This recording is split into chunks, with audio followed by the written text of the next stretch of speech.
Armstrong का इंतकाल 25 अगस्त 2012 को सिनसिनाटी में हुआ।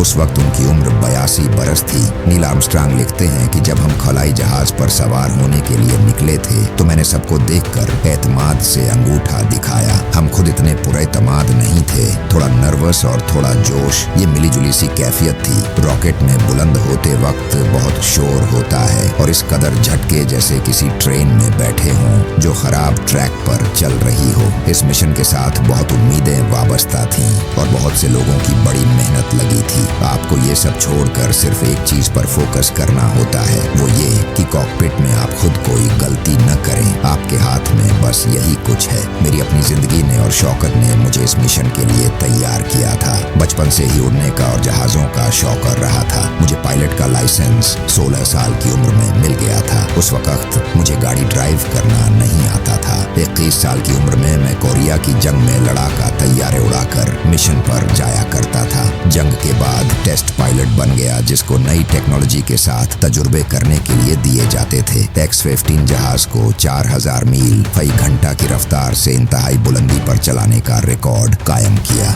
ये वो वक्त था जब 1962 में मुझे अपनी 3 साला बेटी की मौत का सदमा बर्दाश्त करना पड़ा। उसकी मौत दिमाग के कैंसर से हुई थी। आप बच्चे की मौत को नहीं भुला सकते, उसका निशान आप पर जिंदगी भर के लिए रह जाता है, लेकिन उसका मुकाबला करने का तरीका जिंदगी को मसरूफ तरीके से गुजारना है। यही वो साल था जब मुझे खलाबाजी के लिए चुन लिया गया। खलाबाजी की ट्रेनिंग के दौरान एक हादसा 1966 में हुआ, जब हमारा कैप्सूल कुछ देर के लिए बेकाबू होकर घूमना शुरू हो गया। फिर 1968 में लैंडिंग की डिवाइस के तजुर्बे में ये खराबी से क्रैश हो गई। इसे जब मैंने इजेक्ट किया तो ये जमीन से सिर्फ 100 फीट दूर थी। मैं बमुश्किल इसकी आग की लेफ्ट में आने से बचा। बाहर निकलकर मैं ऑफिस में जाकर काम करने लगा। जब किसी ने कहा कि तुम मरते मरते बचे हो और वापस काम करना शुरू हो गए हो, तो मेरा जवाब था कि मरा तो नहीं, जिंदगी चलती रहती है, बहुत काम करने को पड़ा है। पहले मिशन के कमांडर के तौर पर मेरा इंतखाब हो गया। 4 रोज तक सफर करके हम चांद तक जा पहुंचे।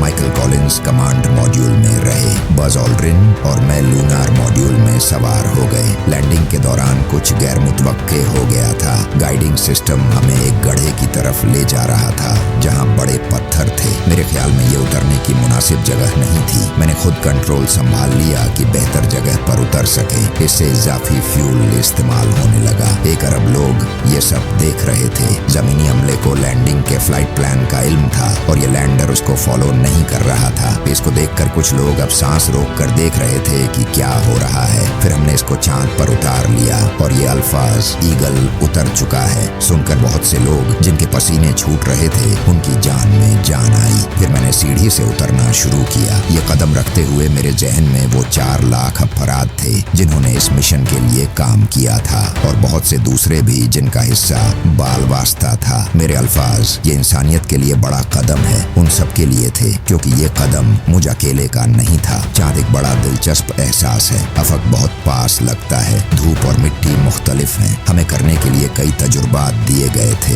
हमने वो सब किए। बहुत ज्यादा वक्त नहीं गुजारा। फिर वापसी हुई। वापस जमीन पर एंट्री सफर का सबसे मुश्किल हिस्सा था। जब जमीन पर पहुंचे तो हम सुपरस्टार बन चुके थे। न्यूयॉर्क में 40 लाख लोगों ने हमारा इस्तकबाल किया। फिर हम दुनिया की टूर पर निकल पड़े। चांद पर पहुंच जाने की कामयाबी हम खलाबाजों की नहीं, इंसानों की कामयाबी थी। हम इसमें दुनिया भर के इंसानों के नुमाइंदा थे। कॉन्गो में लोगों के हुजूम से लेकर ब्रिटेन की मालिका तक सब हमको देखने के ख्वाहिशमंद थे। मैं इस सब के लिए तैयार नहीं था। ये अच्छा तो लगता था, लेकिन मेरे लिए एक बोझ था। मुझे ये सब पसंद नहीं था। मैं अपनी शोहरत सिर्फ किसी एक वाक़ये की वजह से नहीं चाहता था, बल्कि अपने रोज के काम की वजह से। और शोहरत का मैं मुस्तहिक नहीं था। अगर मैं पहला शख्स था जिसने चांद पर कदम रखा तो इसमें मेरा कमाल नहीं था, हालात का था। ऐसी तरह की कहानियों के लिए लाइक, शेयर और सब्सक्राइब करें।